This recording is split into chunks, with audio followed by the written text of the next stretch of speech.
Hello there and welcome to the polytunnel, and the plants continue to grow and grow and grow. So I'm going to tell you a bit about my day. It feels like the appropriate thing to do today. So what I've been doing is I've been very deep diving, and one thing I'll say about this film, Sound of Freedom, is it's made so much more information available.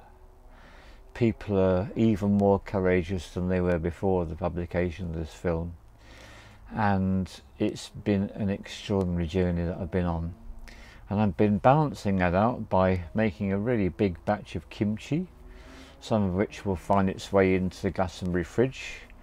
That's put there by the town council for people who are hungry and can't afford to buy enough food to eat. And I'm also making a massive beef curry, and some of that's going to find its way down there as well. With bone broth, it's going to be super powerful nutrition, which is what I feel I need after what I've been through today. And anyone who's hungry, same story. So apart from that, I've also been just moving around a lot. It's a really physically active day, and I found that's been absolutely essential to balance taking in this information. So some pretty unlikely quotes came up. So here's one from Steve Jobs: "Apple, not the fruit.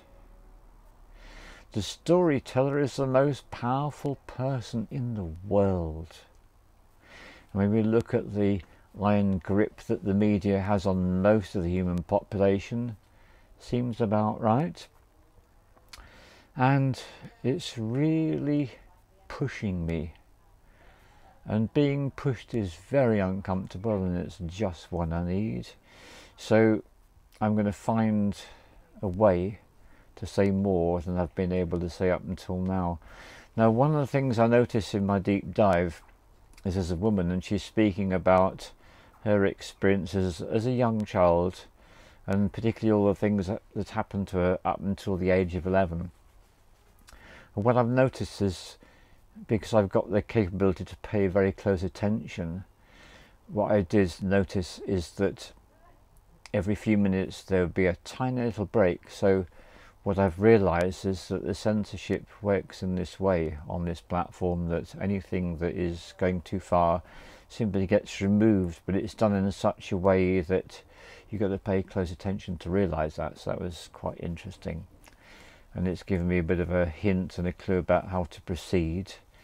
So I've come across the Underground Railroad and fully understand what they're doing, and it's an absolutely extraordinary story, because it's coming up to 1 million children whose lives have been saved by one organisation, which was originally created by one man who then got what we call his first follower.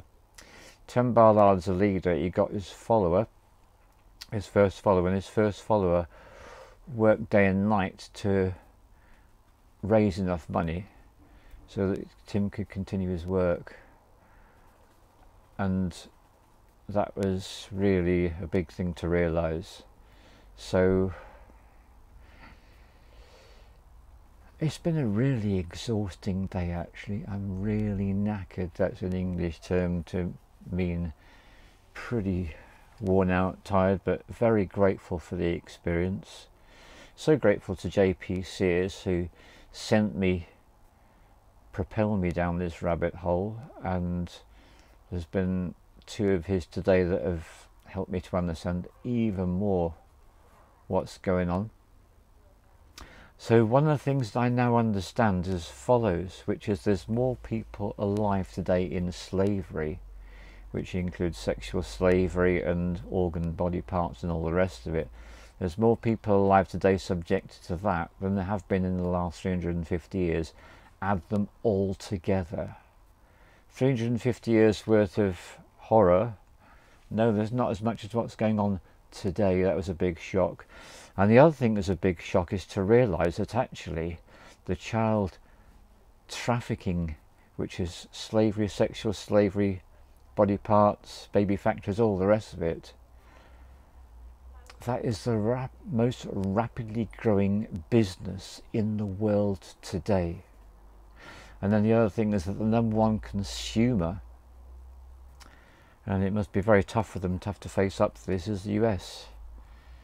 So I can begin to understand even more clearly why there are those that don't want anyone to know about that film, Sound of Freedom.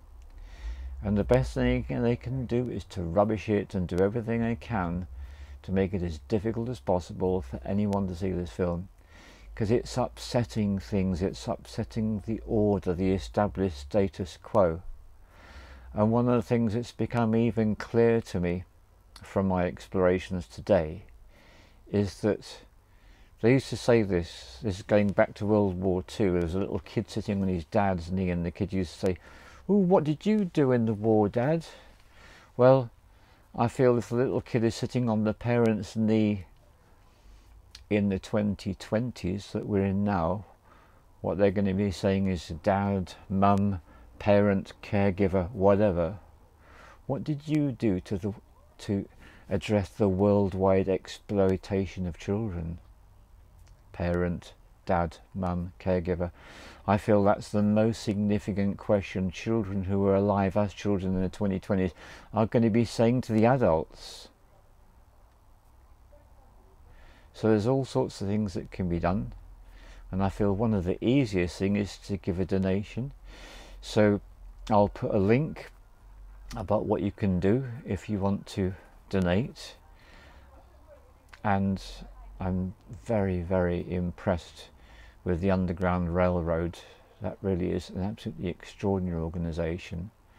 Best part of 1 million children saved since they've started, and a significantly large number of traffickers have been arrested and put through the criminal justice system. That's something that's significant. The other thing I didn't fully realise, and I want to use this term as a term called sponsor. If a person wants to obtain children for any nefarious purposes, what they do is they set themselves up as a sponsor. And what happens is, it's very hard to believe, but apparently, and there's evidence to prove it, children actually arrive at the US border unaccompanied by adults. I knew that there were children that arrived accompanied by their parents, but they actually arrive unaccompanied too. And they have just a tiny bit of information, and when the authorities take them in, it does seem that what happens is that their sponsor is contacted, and the American taxpayer actually pays for those children to be transported, whether it's a vehicle like a bus or an aeroplane, whatever, they transported to the location of the sponsor. And I think by now, reading between the lines, you'll know exactly what the sponsor does. The sponsor makes use of these children because they are effectively very, very valuable commodities. So that's what's going on. So at the moment, there's no proper oversight, there's no proper control.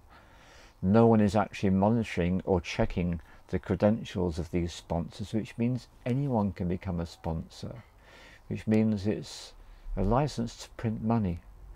And my hope is that all this awareness raising that's going on at the moment is going to force governments worldwide to take far more action than they've ever taken before. Another little fun fact is, apparently, for every one agent in Homeland Security employed to address the issue of child sex trafficking and child slave labour, there are 5 agents to deal with the subject of abuse of drugs. Now that clearly shows that we are living in a world which is completely mad. And with that thought, I leave you all the love to you, and thank you for plants for giving me comfort, food, and everything I can't mention in words. Cheers for now.